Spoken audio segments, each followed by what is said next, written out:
Rev up your engines.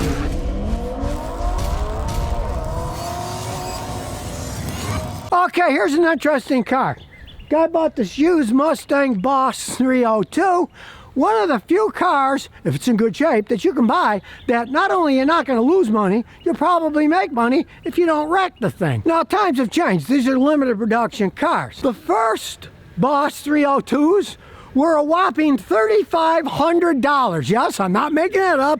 And these things started at $40-something thousand. Now, the original one, it was fast for its day. It had 290 horsepower. But this thing got 444 horsepower. So, needless to say, it's got a lot more oomph to it. Ford's whole thing was limited production in these, and they say that they're track ready. Now, if you're thinking about buying one of these, you want your mechanic to go through that transmission with a fine-tooth comb to make sure it doesn't have any problems, because a lot of them did blow. The thing about this one is that it's 12 years old, but it's only got 40-something thousand miles on it. The guy's got himself a real jewel that if he did have to get rid of the thing, he's not going to lose any money, probably make a little bit of money, because where are you going to find one with this low mileage? But strangely enough, it is possible, because a lot of guys, it's a second car. This is this guy's second car. He's got another one that's his beater. He says he's going to drive it till the wheels fall off, and he's going to keep this for having on fun days. Just like guys with Corvettes. You see a lot of guys with Corvettes. I see guys, they'll get a 15-year-old Corvette. It'll have 35,000 miles on it, and it's real, because they keep them in the garage, they use them for show, and they have fun when they want, but they don't want to pile the mileage on them. They'll put them on some other car that they have. Now, these are quintessential American muscle cars, but here's something you may not know. Here's the guy who designed them. It's a Japanese guy. Okay, he's Japanese-American, but you don't think of a guy like this who came up with the idea of building this, but that's the truth. And an even funnier story is, before he worked for Ford, he worked for GM, and he did designs on the Corvette. So these classic American cars were really invented by a Japanese guy. Japanese American, though. He was born, I believe, in LA, so, you know, he's American as the rest of us. It's just kind of funny, you know.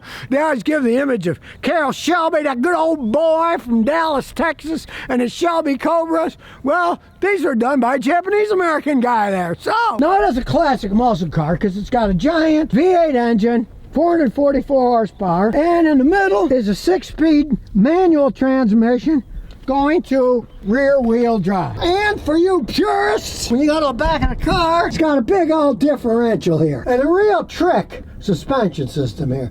This thing's serious, so you can take it on the track. As you'll see in a second, it puts out a great sound. I like it because a lot of stuff's basic. Look, it's got a regular seat that goes back, not electronics, and it's got 2 keys. This is the normal driving key, and this is a track key, which makes it supposedly change a whole bunch of parameters, makes it a little faster to shift, and it makes it have a better sound. So let's start it up. And of course, it's got a stiff racing clutch, so you better have a strong left leg. Look at that sound! Who needs a stinking radio in this car?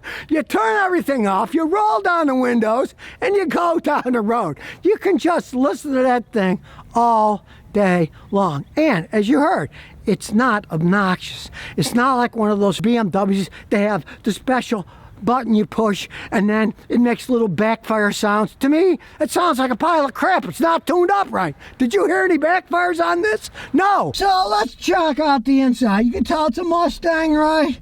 Although once you step on that clutch, you know there's something special. Man, that is a tough clutch to put down. This was set up as a track car, so it does have a radio, like I say. I'm listening to that. I'm not listening to the radio. AM, FM, right? But it does have Sirius satellite if you want to do that. Pretty much basic controls for everything, right? Although you can turn the traction control off. You can mess around with that stuff. And it's got a real parking brake on it, not one of these electronic crappers. Very comfy Boss 302 seats.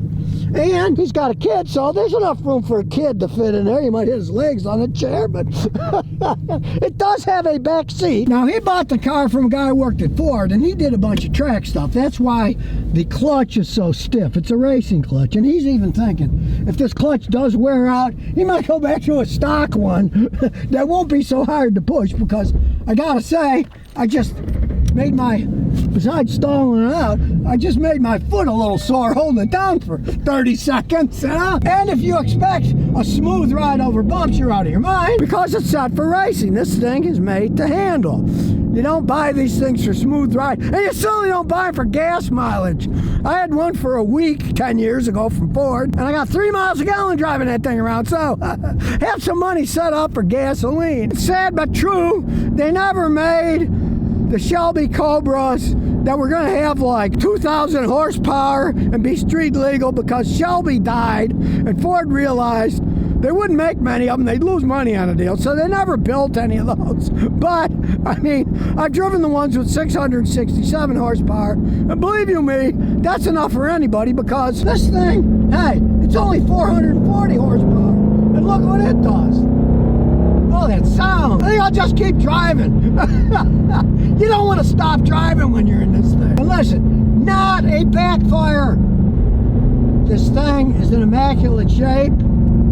The guy I bought it from obviously took all kinds of care. He was a Ford guy and he added all kinds of specialty stuff, the clutch and special brakes and suspension, and man, the guy did it right. And he used all Ford parts too, so it's not like he was using some kind of cheap Chinese aftermarket parts. Now we got a fool in front of us. Here we go, look, we got a fool on camera. Isn't that typical, you know? Finally, I got one on camera. Now, the owner told me a while back he really got out on it, and it kind of seized up on him. He took it to the Ford dealer. They had to replace the rod and pinion and the differential. But I put that down to the original owner did track it, and he did soup it up. And that's a little bit of a weak point. And they ended up fixing it. It's less than $1,500, so what the heck. I don't hear any whining coming from the differential, so they obviously fixed it correctly. Key on, and you can hear the idle. It's got a special idle when that's on. Just listen to that thing. Now he brought it along. Way to get here, so I'm going to put my big old computer. I couldn't find anything wrong driving it, but we'll see what the computer says. And we'll do an auto scan. Here we go, it's already detected it. It knows it's a Mustang Boss, 5-liter manual gasoline. Here we go, it's going to go through the whole vehicle. And we'll look around. It's got this beautiful blue and white shifter knob on it. I mean, super comfy seats. But other than that, it's a basic Mustang because it's for going on the track. Now, it's all done. It's only got one code, and we'll see what that one code is. Watch this, we'll do this. And now it's going to start doing things by itself again. The machine's testing everything, turning fans on. Last time I did one, it also honked the horn. Let's see if this honks the horn. Only code it's got is this bizarro skip shift solenoid control circuit. And that means the control module is a fault in the 1 to 4 skip shift solenoid. Believe it or not, it's to save you on gas mileage. You're never going to get good gas mileage in this car unless you drive like a granny. And if you drive like a granny, let's face the facts, you're not going to buy this car in the first place. So this Boss 302 with that system, and not this red track key, but the black key that has the normal program in it, allowed this not to have to pay the gas guzzler tax in its day. That's why they put it in. But of course you negate the whole thing if you drive it with the track keys, so you can drive it as fast as you want and not have to pay the gas guzzler tax. Figure that crazy thing out. Let's look at some live data. Tons of live data. All right, we'll start going through. Remember, black's good, red is bad. Still in the A's. There's an awful lot of information. The camshaft data is good. For a vehicle as fast as this is, the airflow trim's pretty good. It's subtracting 0.54% and 0.94% on the other side. That's not bad at all. Voltage is fine. You can see there's no faults in any of the cam systems. Got the cylinder head temperatures. Oh, as far as I can tell that, I didn't hear any. Fuel pump, showing the percentage now because it's just idling is low. Supposed to be a low percentage. Goes up as you go faster. No fault in the alternator system. Oxygen sensor systems are working fine. As you can see, there's a lot of data on the oxygen sensors because this is a real complex feedback system trying to get the variable cams and the injection system and the ignition system work. So there's an awful lot of data you can get if they do have a problem so you can pinpoint what the fault is. See the injector system, look, all 8. No faults, they're working perfectly. NOx sensor's normal. Yes, airflow sensor's pretty normal. You got a 5-liter engine, 4.74, that's pretty normal. The mileage reel wasn't set back because it shows it's got 71,816 kilometers on it. and that goes to 44,634 miles. And the variable valve timing, there's no faults in any of that system. He's driving relatively conservatively, mainly on the highway, because he's getting 16.4 average mile per gallon. And the last time I drove one of these things, 12 years ago, I got about 3 miles a gallon.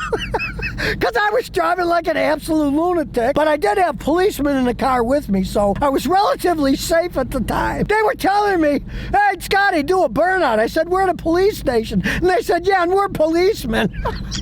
A beautiful Boss 302 in immaculate shape. Yeah, the guy took it on the track, and he had to have the diff rebuilt in the back, but that was only $1,500. One car that you can buy, if you don't wreck it, that will actually go up in value. They only made a handful of these. A lot of them are already wrecked. They'll probably never make them again. Fun car to drive, and strange enough, this is the first manual transmission this guy ever bought, showing that you can learn how to drive them very easily if you already know how to drive. Don't let that put you off buying a car like this. So if you never want to miss another one of my new car repair videos, remember to ring that bell.